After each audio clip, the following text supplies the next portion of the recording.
Mesdames, Messieurs, bonsoir et bienvenue dans le 20h de TFM. Dans l'actualité de ce jeudi, mort de la petite Diary Malika, la vive émotion de sa mère et de tous les Sénégalais. Juridiquement, peut-on aller plus loin dans la dissuasion et la répression dans la lutte contre le viol et la pédophilie? On en parle dans Soir d'Info avec Maître Abibatou Samb, vice-présidente de l'ONDH et Dr Célibat, sociologue. Autre drame qui frappe Yeumbeul, la mort du jeune Pape Kanté dans un violent accident. Selon les proches de la victime, les jeunes dans la voiture impliquée étaient en état de d'ébriété. Les proches de la victime réclament la justice dans toute sa rigueur. Aucune saisie de matériel à la CTV. La procédure est en cours, estime la patronne. Au cœur de cette affaire privée, une dette de 50 millions de francs CFA. Voilà pour les titres et tout de suite le développement.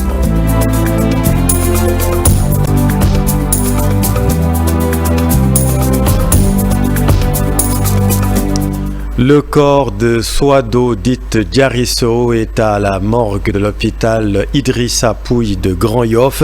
L'autopsie, vous le savez, est prévue ce vendredi. Sa famille réclame justice dans toute sa rigueur. Sa maman est brisée de chagrin.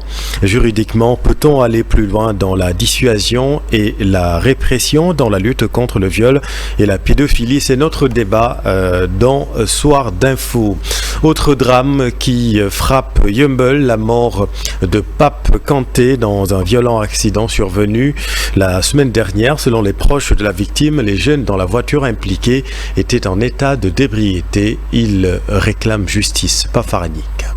Le réveil a été brutal à Yeumbeul, dans la famille Kanté, une famille désemparée, attristée et très en colère après l'accident mortel qu'a subi ce fils unique.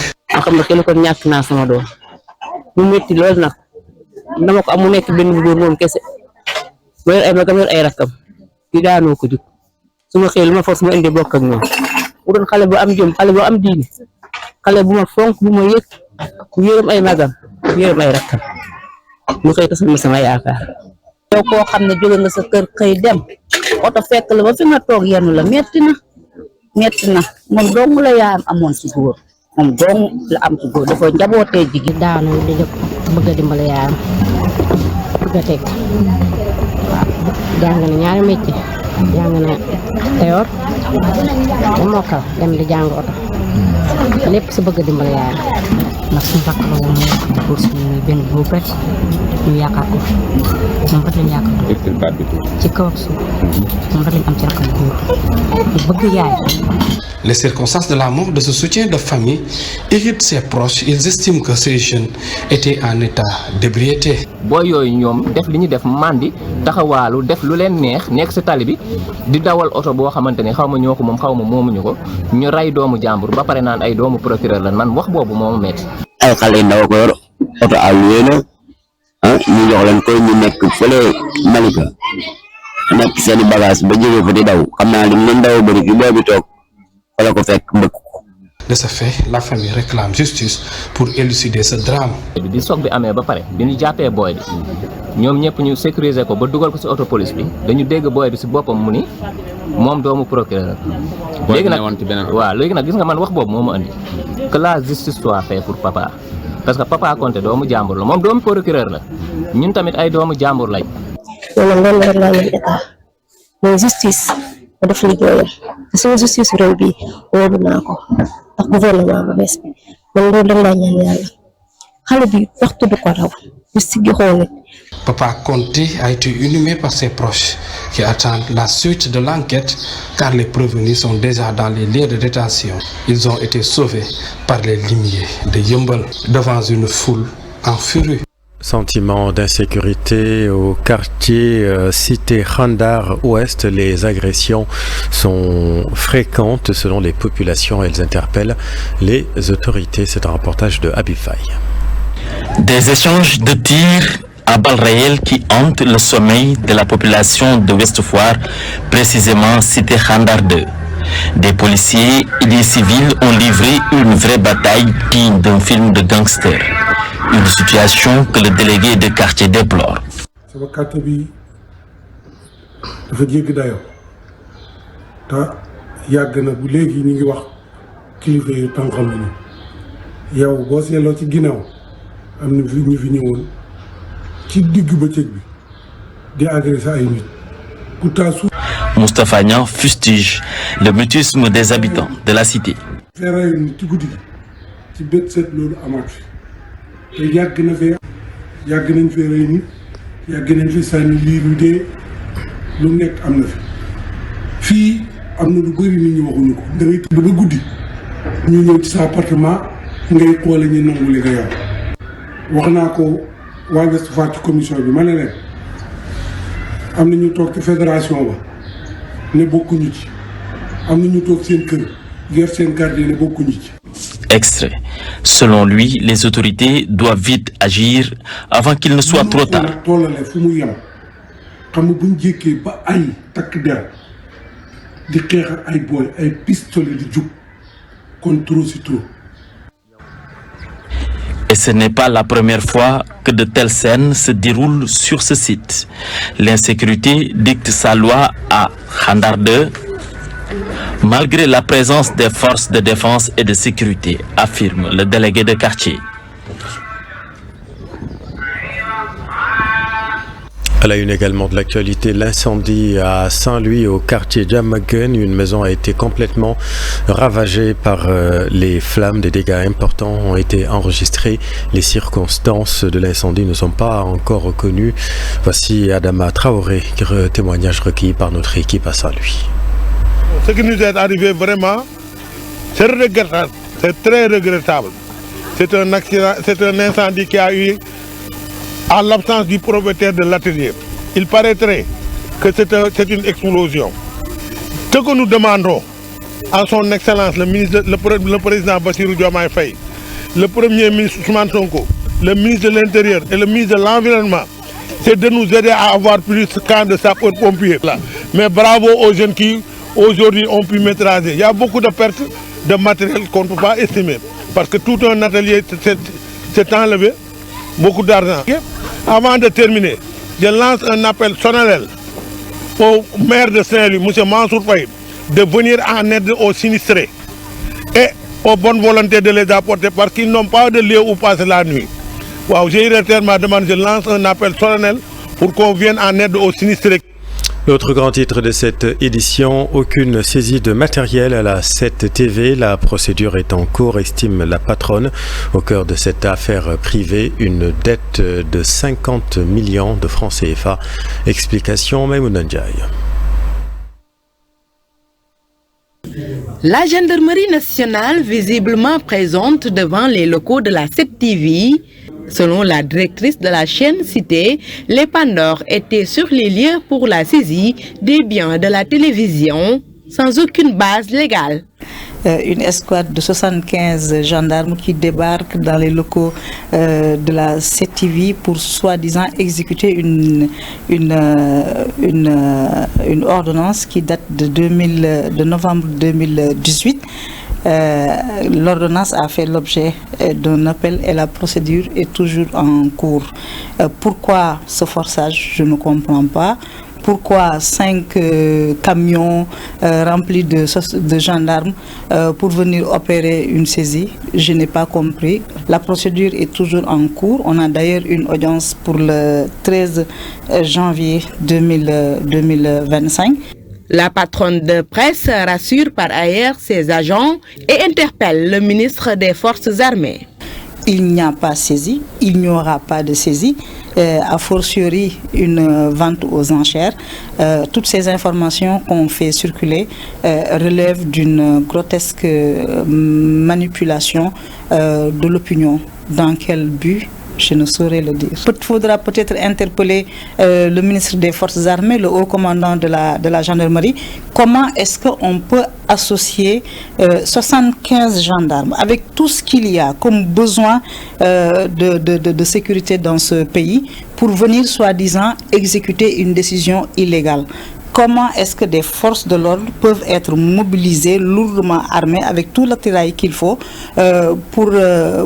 pour s'associer à une forfaiture. Ceux qui sont venus ce matin à 7TV, ils savaient qu'ils ne pouvaient rien saisir. Ils ont mobilisé la puissance publique. Ils ont été aidés en cela par des gens que je n'ai pas encore identifiés. Une affaire donc à suivre. Pour l'heure, Maïmouna Ndour Faye se dit tranquille et rassure l'opinion nationale. Oui, même on a une affaire privée qui concerne donc l'entreprise 3M Multimédia et Gold Media. On apprend que la gendarmerie a été sollicitée uniquement pour protéger l'huissier chargé d'inventorier un lot de matériel. Rationalisation des partis politiques au Sénégal évoquée par le chef de l'État. Des acteurs politiques approuvent et prônent l'application et la révision de la loi de 1981 qui régit le fonctionnement des formations politiques. Voyons tout cela avec Alassane Ba. Ils sont tous d'accord avec le chef de l'État, Bassirou Diomaye Faye. Il faut aller vers la rationalisation des partis politiques. Une idée longtemps émise, mais qui peine à être matérialisée. Je pense que cette volonté-là, il faut la matérialiser très vite. Parce que ça permettrait d'une part aux Sénégalais, aux électeurs qui doivent arbitrer, qui doivent choisir entre différentes offres politiques, d'avoir plus de lisibilité sur le champ politique. Et deuxièmement, rationaliser les partis politiques permettrait également de trouver une solution au problème de financement des partis politiques. Je trouve que c'est une très bonne chose, en tout cas, de penser à rationaliser les partis politiques. Ancien ministre de l'Intérieur, Aly Ngouille Ndiaye, renseigne que jusqu'aux élections législatives de 2022, le Sénégal disposait de 337 partis politiques. Et pourtant, il y a une loi de 1981 qui régit le fonctionnement des formations politiques. D'après lui, seul PASTEF respectait ces dispositions durant son passage au ministère. Peut-être qu'il peut y en avoir d'autres, mais en tout cas, pour moi, ce que j'ai reçu dans mon courrier, qui était assez régulier, je l'ai reçu en janvier 2018, j'ai reçu en 2019 et en 2020. Donc, c'est leur situation financière et ce n'était pas forcément le cas des autres partis qui étaient là avant et peut-être également d'autres qui sont venus après. Comment arriver à rationaliser les partis? Je pense qu'il faut d'abord commencer par appliquer les textes. Parce qu'il y a une loi qui régit le fonctionnement des partis politiques. Aujourd'hui, tous les partis légalement constitués sont soumis à des obligations. Mais de mon point de vue, la loi ne règle pas tout. La prolifération des partis politiques est essentiellement liée à un déficit de démocratie interne au niveau des partis politiques. Il faut reconnaître qu'en 2019, lorsque nous avions mis en place la commission cellulaire qui était dirigé par le général Mamadou Niang, les professeurs Babacar Kanté, Aliou Sall et Mazim Ndiaye de la société civile, il y a eu quand même 25 points d'accord. Je pense qu'aujourd'hui, il faut dépoussiérer ce document, voir comment, sur le plan légal, on peut l'adapter, parce qu'il faut absolument une loi pour remettre à jour la loi de 1981. À noter que, selon l'ancien ministre Aly Ngouille Ndiaye, au départ du président Diouf en 2000, nous étions à 45 partis politiques. Et d'avril 2000 jusqu'en avril 2012, le Sénégal s'est retrouvé avec 188 formations politiques, un chiffre qui n'a cessé d'augmenter au fil des années. Autre annonce du chef de l'État largement discutée, la réforme du COS Pétrogaz.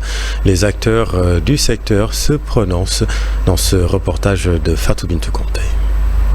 Dans un geste perçu comme une ouverture politique, le président Bassirou Diomaye Faye a annoncé une réforme du comité d'orientation stratégique du pétrole et du gaz, COS Pétrogaz. À travers un nouveau décret, le chef de l'État a décidé d'accorder davantage de place à l'opposition, à la société civile, aux syndicats et à l'ordre national des experts.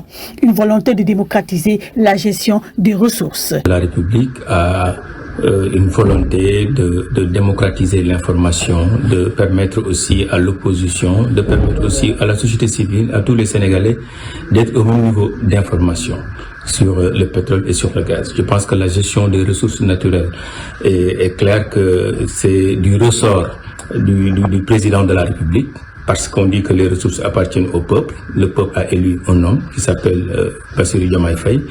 Mais le président a décidé, dans la gestion de ces ressources naturelles-là, de mettre en place un espace de dialogue pour y mettre l'opposition, la société civile, les experts, pour qu'on puisse discuter, trouver un consensus sur comment on va donner les grandes orientations du pétrole et du gaz. Une information qui n'est pas nouvelle sous nos cieux, selon Aziz Diop, membre de la société civile, qui explique que le décret existait bien sous l'Ancien Régime. Ce n'est pas une mesure nouvelle.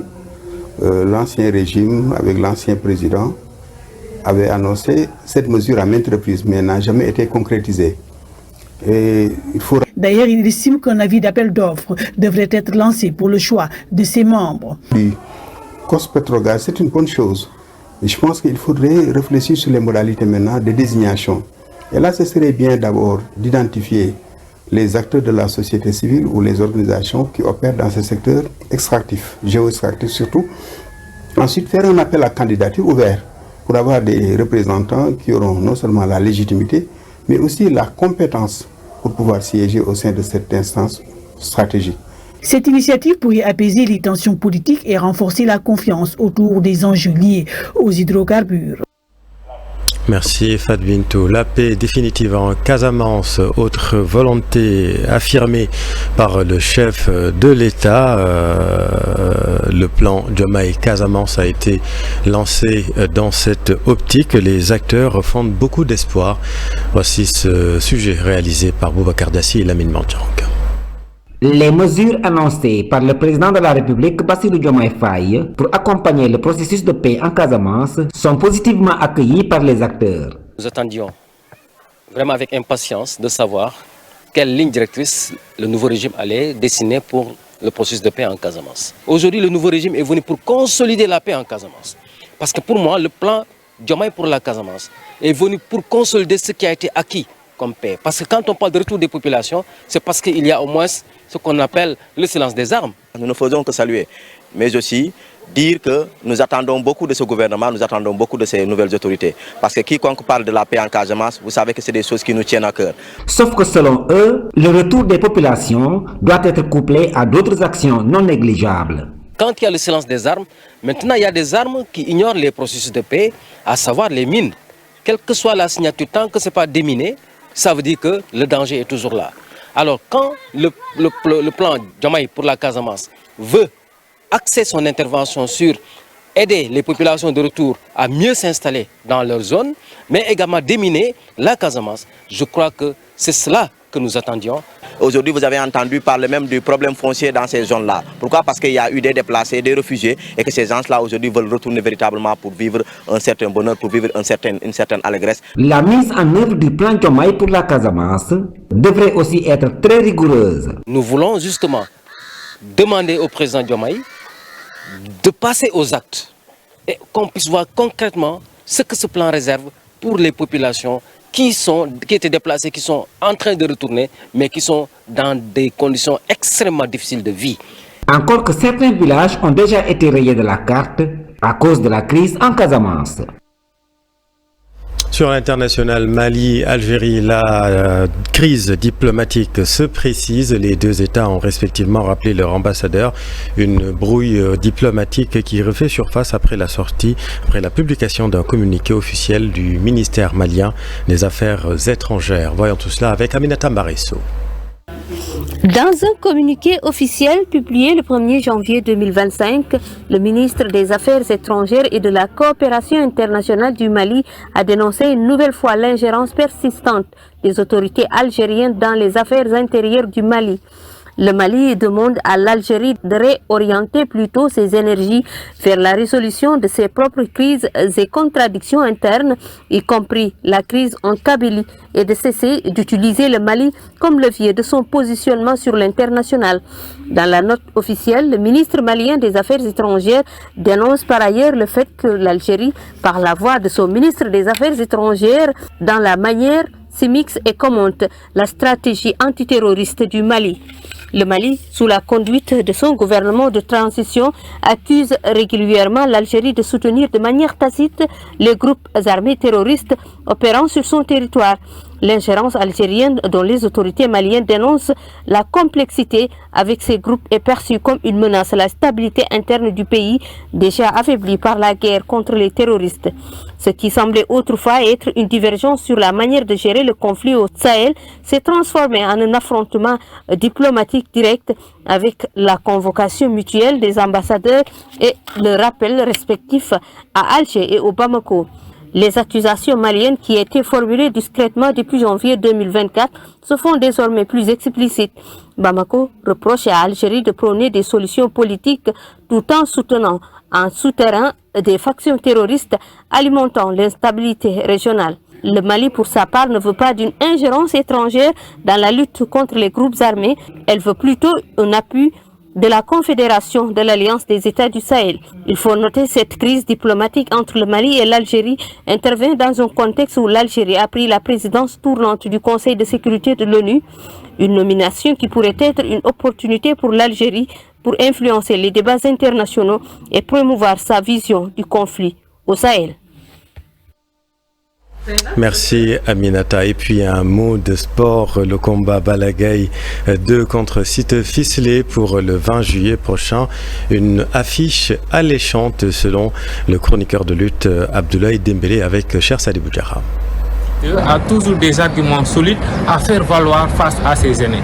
Donc il a essuyé face à ces Moïkan, Modulo et Lagdege numéro 2, il faudrait lui donner une dernière tentative face à notre combat, face à notre VIP. C'est la raison pour laquelle son combat contre Balaguer, évidemment, ça s'est imposé. Maintenant, le promoteur veut l'organiser le 20 juillet 2025. C'est une très alléchante affiche. Est-ce qu'il faudrait l'amener au stade Abdoulaye Wade de Diamniadio? Et pourquoi pas? Il faut toujours tenter d'innover parce que le stade Abdoulaye Wade a presque 50 000 téléspectateurs, c'est-à-dire que bien supérieur à la capacité de l'arène nationale. Donc c'est sur ce plan-là que le promoteur veut aller vers le stade Abdoulaye Wade de Diamniadio. Maintenant, il faut reconnaître une chose, il n'y a pas de combat qui ne puisse pas être organisé à l'arène nationale. Si actuellement, depuis qu'on a enlevé les chaises, l'arène nationale peut aller jusqu'à 30 000. C'est la fin de cette édition. Merci infiniment de l'avoir suivi. Je vous retrouve dans un tout petit instant pour Soir d'Info. La suite, à tout de suite.